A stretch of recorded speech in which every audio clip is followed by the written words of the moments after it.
Oui, si on veut réfléchir à la question de la santé des chômeurs ou la santé au chômage, c'est intéressant de la comparer avec la santé au travail.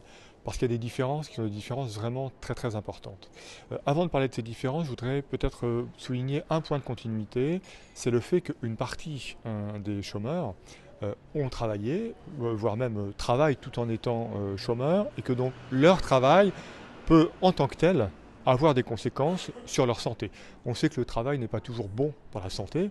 Le travail peut avoir des effets de dégradation de la santé, et d'autant plus qu'on a des conditions de travail difficiles, d'autant plus aussi qu'on a des conditions d'emploi qui sont précaires. Or, c'est souvent le cas des chômeurs qui sont pour la plupart peu qualifiés et donc qui ont des conditions de travail et d'emploi qui sont relativement rudes. Donc de ce point de vue-là, il y a une continuité entre santé au chômage et santé au travail.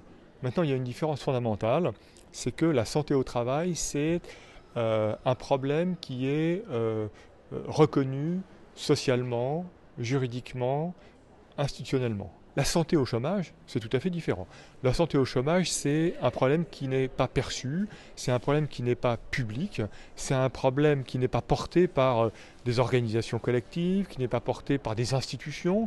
C'est un problème qui reste sous le boisseau, qui reste muet. L'enjeu ici, il est de constituer la santé au chômage comme un problème public, et un problème public qui va déboucher sur la constitution, la fabrication d'une action publique spécifique qui pourrait être comparable, disons, à ce qui est fait en termes de santé au travail.